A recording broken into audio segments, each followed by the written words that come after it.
The bank contacted me once more, Aunt Margaret. I held onto my phone tightly as I walked back and forth across my kitchen. They mentioned that no payments have been made for 3 months.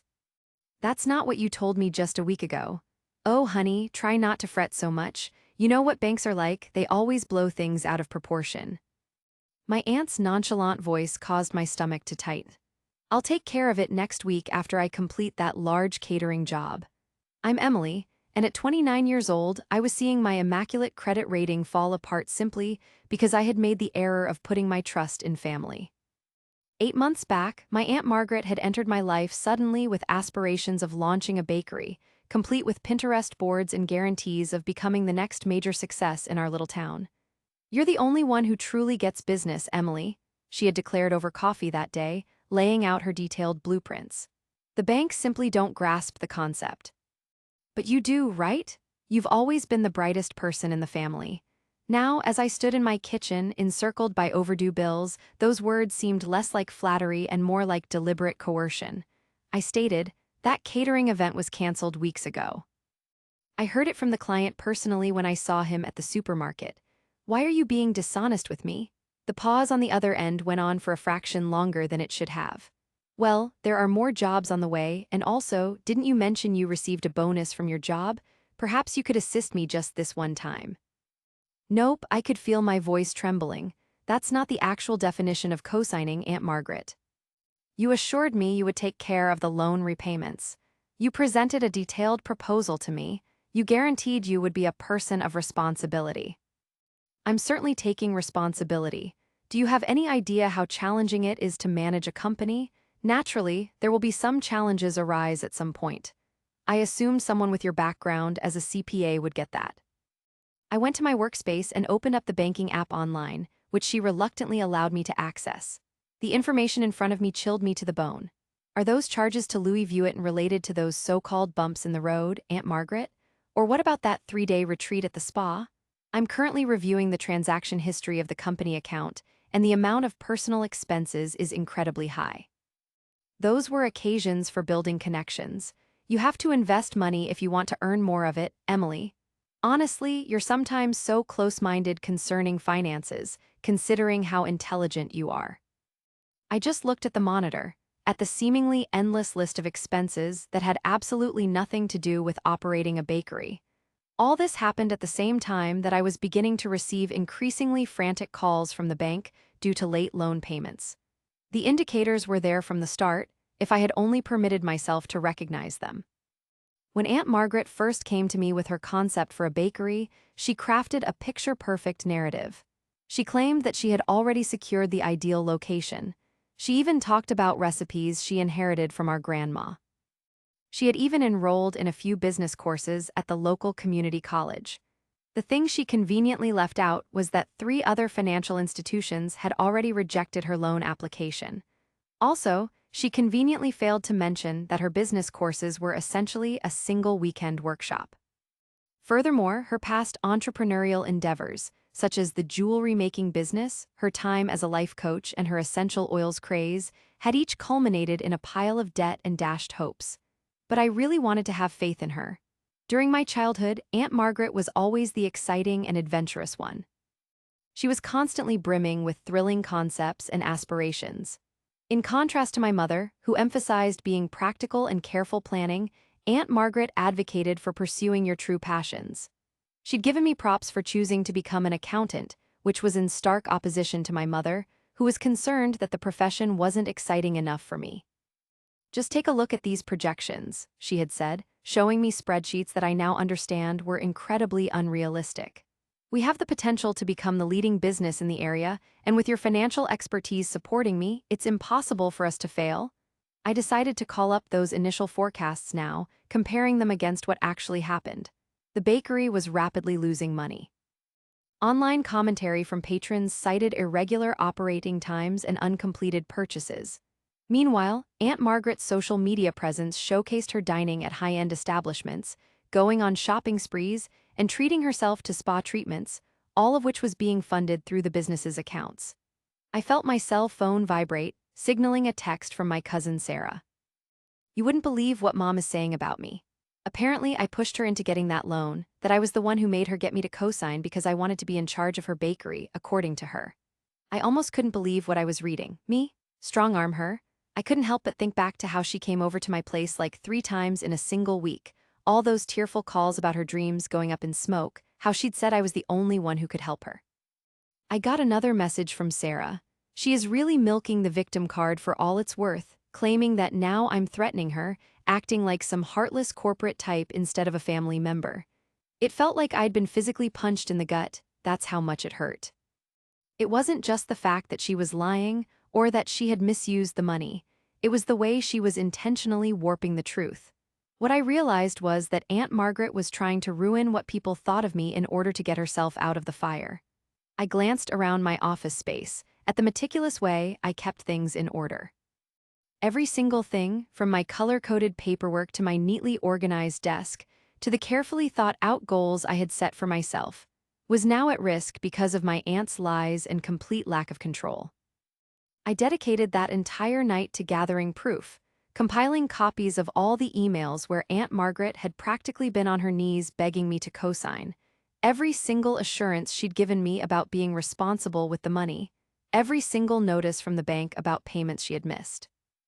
I even downloaded statements showing all of her personal spending using the bakery's money, expensive clothes, pampering at the spa, quick trips that had absolutely nothing to do with actually running a business. The more I looked into things, the more disturbing it became.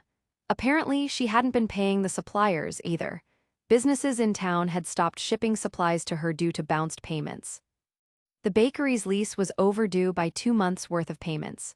What's worse, she had even opened several credit cards under the bakery's name, using them for personal stuff until they were completely tapped out. My cousin Sarah kept sending me messages that were circulating among the family. Oh, poor Margaret, Emily's being so strict about a few payments being delayed. It's true that she's never been very warm when it comes to finances. Family is supposed to support family without all these strings attached. That last one made me give a sarcastic chuckle. Shouldn't family support family?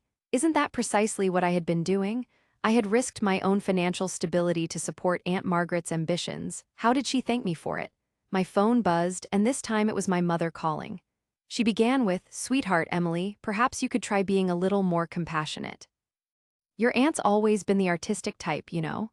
Finances aren't her strong suit, like they are for you.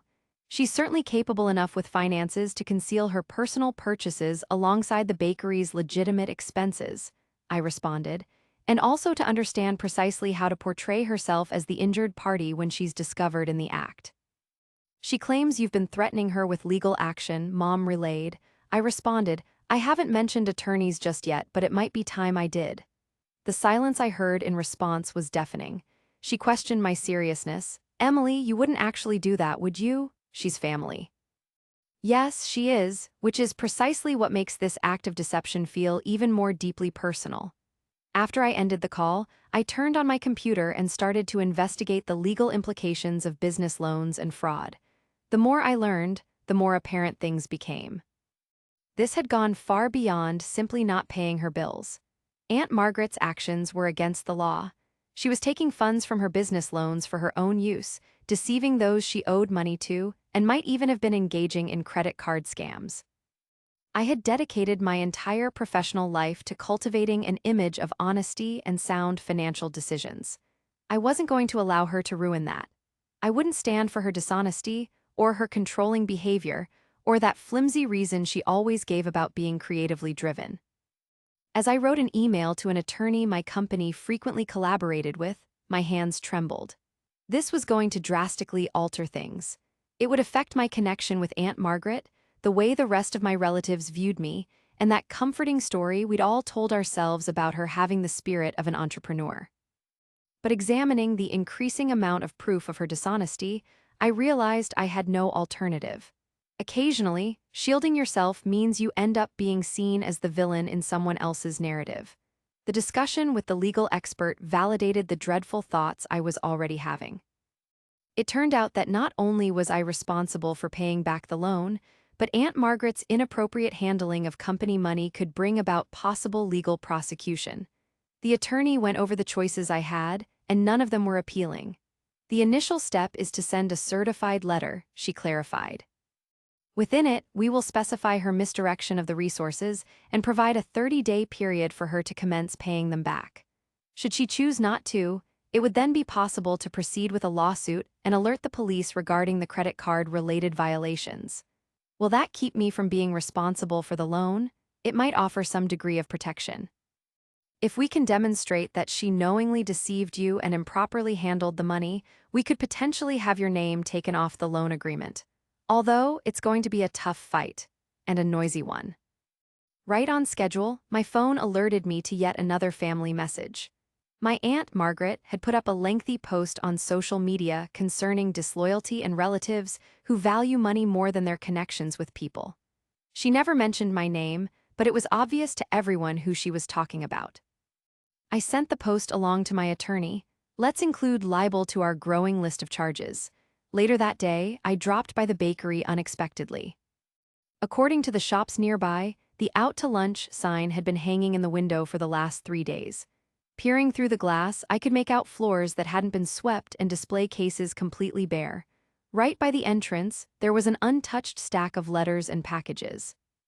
The coffee shop owner next door informed me that she hasn't been around much recently. However, they often see her car at the country club. I suppose that's where she holds her business discussions. I started thinking about how often Aunt Margaret would talk about her networking functions and meetings with potential clients. How many of those were actually just social gatherings, paid for using company funds tied to a loan I had cosigned? Just then, my cell started to ring. It was Aunt Margaret. I allowed the call to be redirected to voicemail and then listened to the message. "Sweetheart Emily," she said, "I've been informed that you're consulting with attorneys. That's not a very familial thing to do. I have no doubt that we can figure this out together. How about you come by my place for an evening meal? I am preparing the chocolate cake you enjoy so much. Do you recall those times when you enjoyed assisting me with baking when you were a kid?" Although her tone was kind and persuasive, it sounded just like when she had tried to talk me into co-signing that loan. I could now detect the scheming behind the apparent kindness, the planning masked by the fond memories. I replied with just one short message. "From here on out, you will have to speak to my legal representative about everything." After that, I added her number to my blocked contacts. That demand letter really blindsided Aunt Margaret. Almost immediately, our whole family was thrown into disorder. My mom phoned me, crying and asking that I rethink my decision. My cousins sent me tons of messages, a few of them filled with anger and others with worry. Even my grandma stepped into the situation, though she actually caught everyone off guard by agreeing with my point of view. "She's been able to get away with doing this stuff for way too long," she said during our regular lunch. "Remember when she asked to borrow my wedding ring for a photo shoot and then pawned it instead? The family kept that quiet too. I wasn't aware of the ring, or the maxed-out credit cards in my uncle's name that my grandmother brought up afterward, or about the car she borrowed and then sold without getting permission." Every story exposed a trend I had been too unaware to notice. The following day, Aunt Margaret began her return volley. She distributed a group email to all our relatives, even those we barely see and our family acquaintances. According to her account, she portrayed herself as the one wronged by my corporate avarice, and the fact that I wasn't loyal to my own family. Her story was all about how all she wanted to do was introduce my mother's recipes to everyone. I felt like Emily really pushed me into agreeing to that massive loan. She kept telling me that we absolutely had to have the top-of-the-line equipment and the most upscale place we could find. And now she's threatening me with legal actions simply because the economy has taken a downturn. I passed the email along to my attorney, and then I crafted my own response, making sure to include all the relevant bank documents as attachments. A stay costing $3,000 at an incredibly posh spa resort. The charge was $2,500 at high-end clothing stores, $5,000 on a so-called business retreat that turned out to be a getaway in Miami. Tons of restaurant expenses at establishments that were nowhere in the vicinity of the bakery itself. Each month, she spent money on the country club membership. This is how Aunt Margaret was using the money from the loan, I pointed out in my message. She wasn't spending it on the equipment for the bakery. She wasn't buying any supplies, and she certainly wasn't using it to promote my grandmother's recipes. Just take a look at the dates on these statements. All the while, she wasn't keeping up with the loan payments, and she was telling our suppliers she couldn't afford to pay them. The reaction was incredibly quick. Several family members became even more ardent in their support for Aunt Margaret, accusing me of making our family's private affairs public. However, a few others started contacting me in private, sharing their own experiences with her financial schemes. One cousin told me that she'd borrowed $10,000 from me the previous year. She had claimed she needed it to purchase bakery ingredients and supplies. She didn't say anything about me co-signing a loan. She let me believe that the banks were providing all the necessary funding, she explained. Another relative confessed that she had initially tried to get me to co-sign as well. I refused, and then she started telling everyone that I was only saying no because I was envious of her success. That afternoon, my attorney gave me a ring. Your aunt's legal counsel had been in touch. They're interested in talking about coming to an agreement. She hired an attorney? Apparently, she's on her third one. It seems the first two quit representing her after reviewing the company finances. The meeting to discuss a settlement was scheduled at a coffee shop nearby, someplace where neither side had an advantage. Of course, Aunt Margaret showed up behind schedule, dressed in upscale attire that was likely worth more than what the bakery paid in rent each month. It looked like her lawyer was already worn out, and we hadn't even gotten started. My lawyer took the lead. This is what we're proposing. Emily has stated she won't pursue legal action for the illegal credit card usage if Margaret agrees to a couple of stipulations. The first is that she will acknowledge her debt for the complete amount of the money she used improperly. Second, she must release an official statement to correct her earlier incorrect claims. The third condition is that she will give up control of the bakery's assets to assist with paying back the money that was borrowed. Aunt Margaret's meticulously made-up eyes grew wide. Did she say criminal charges? But it was my company. I was fully within my rights to spend business loan proceeds on personal indulgences. Absolutely not, her lawyer interjected, speaking to her directly. Mrs. Margaret, as I told you previously, it's considered illegal.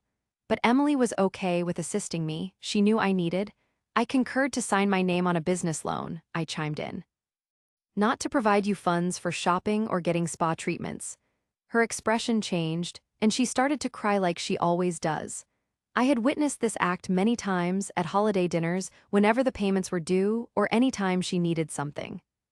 However, I wasn't moved this time around. I'll be left with nothing, she wailed. The bakery was my ultimate goal.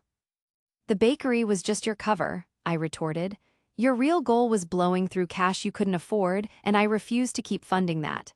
Her attorney slid a box of tissues closer to her. Mrs. Margaret, it is my strong recommendation that you take this deal, he stated. Choosing another path would be much more unfavorable for you. Can anything really be worse than getting stabbed in the back by my own family? She said, shooting daggers at me through her watery eyes. Are you saying being prosecuted by the federal government for bank fraud is better? My attorney responded smoothly. Emily possesses proof of every cent you misused. Every single item you bought for yourself that you tried to write off as a business expense. Every check that bounced, each time you failed to make a payment. Do you honestly want all of that laid out in a courtroom for everyone to see? The tears stopped in an instant. My aunt's face underwent a change. She went from seeming like a hurt victim to planning her next move. I knew that expression all too well. She was calculating her next move, just like she did when she initially decided I was a good target for the loan co-signing. I have to think about it, she said. You have until the end of tomorrow, my lawyer responded. If you don't sign, we'll move forward with pressing criminal charges. As we exited the coffee shop, I overheard Aunt Margaret on the phone with my mother, already trying to twist the story. But this time, her lies didn't affect me. I had the proof to back myself up. I possessed the truth, and crucially, I had grown a spine at long last. Aunt Margaret put her signature on the settlement agreement the following day. Her attorney practically forced her to sign the document, as he knew it was the most advantageous route for her. She then published the necessary public announcement on social media within 7 days, yet even her admission of guilt came across as self-sacrifice. Because of certain confusions that have arisen lately, I feel compelled to set the record straight regarding my niece Emily's part in the bakery. She didn't coerce me into accepting the loan. Any intimations to that effect are simply false. I also admit that some company money was used inappropriately for my own indulgences.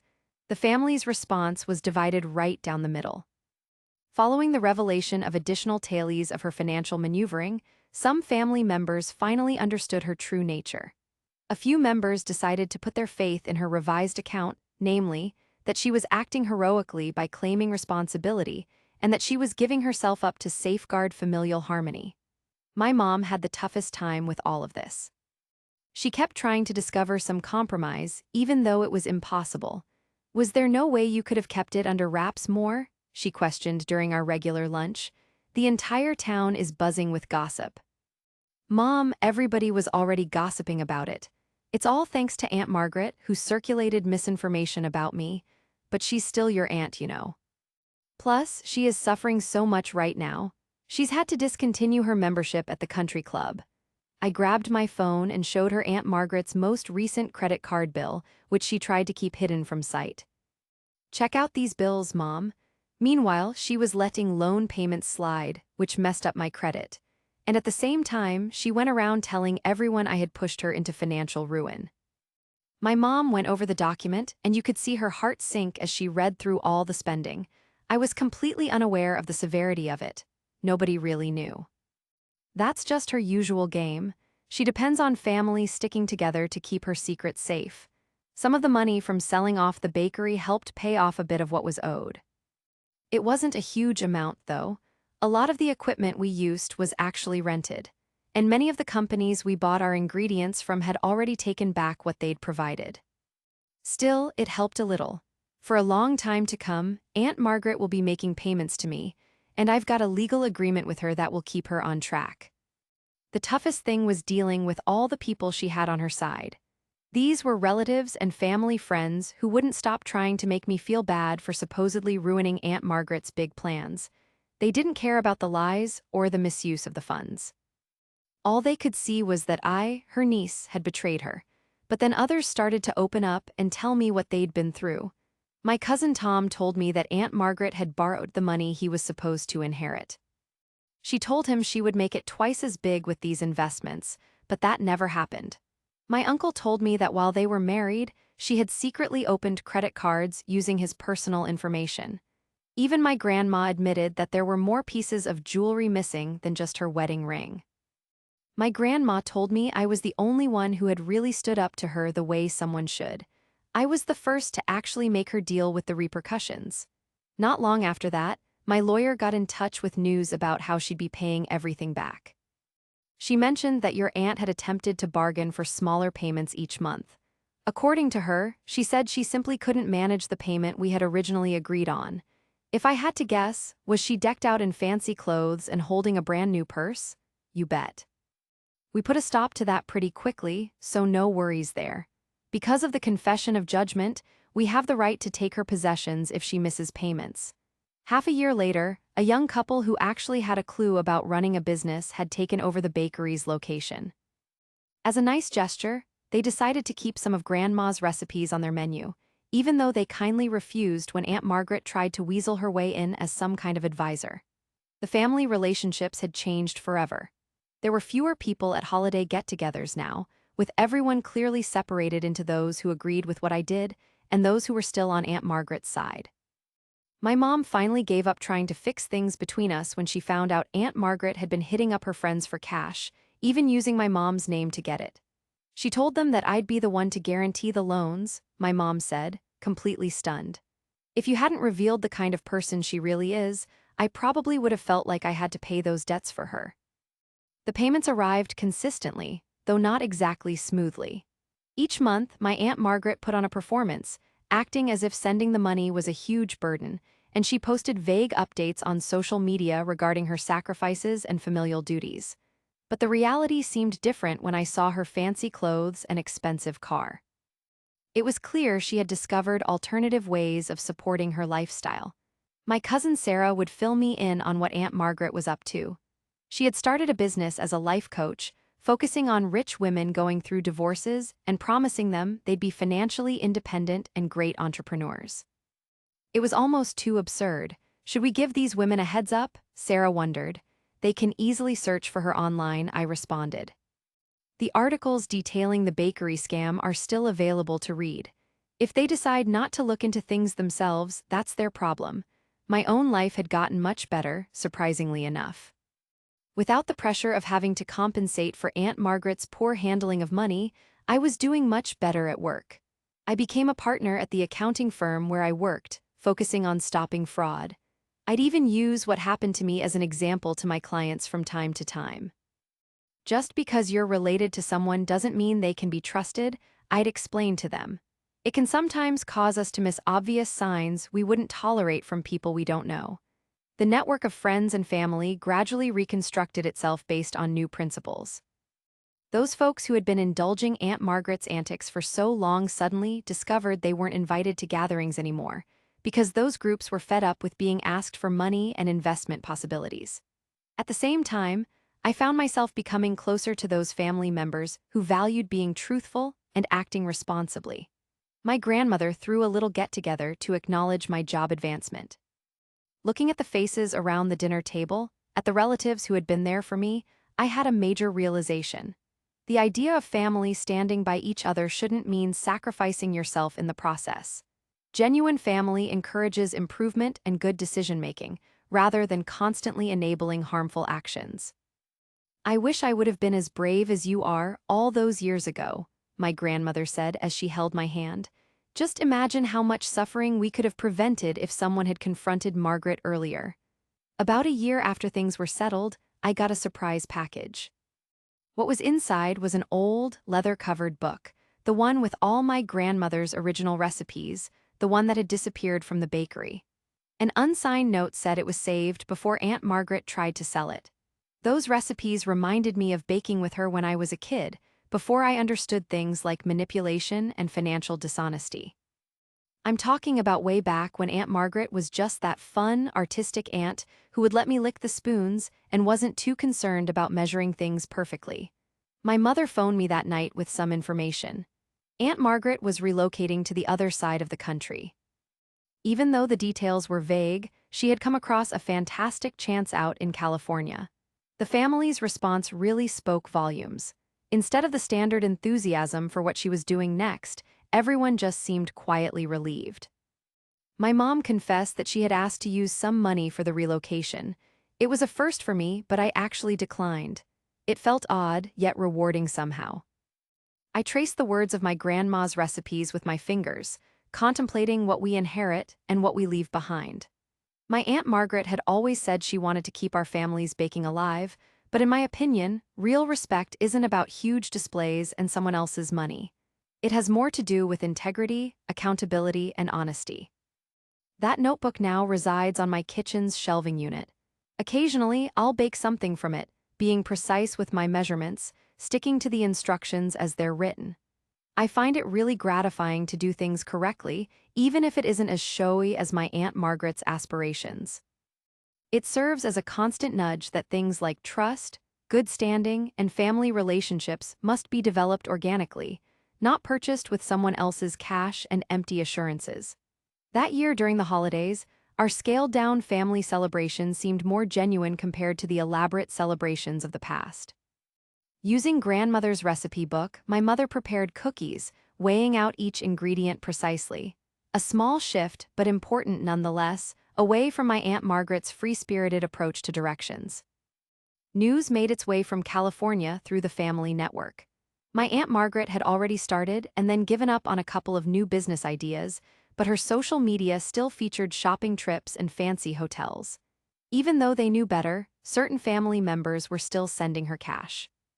I guess old patterns are hard to break, but the key things were different now. Instead of trying to make me feel bad, Mom was actually asking for my opinion on money matters. Grandma had finally given up on trying to patch up family feuds and was beginning to set some limits. It seemed even my cousins were now wondering about our family tradition of overlooking questionable actions in the name of being supportive. Going through some old pictures one night, I stumbled on one from the day the bakery opened.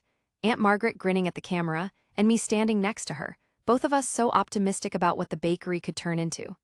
The picture could have made me feel down, but strangely, I felt thankful instead. That bakery that didn't make it had given me lessons I wouldn't trade for anything, teaching me about trust, setting limits, and what family loyalty really means.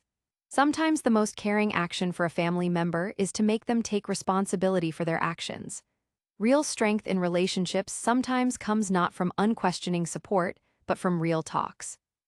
I set the picture aside, but not before seeing something I hadn't noticed before.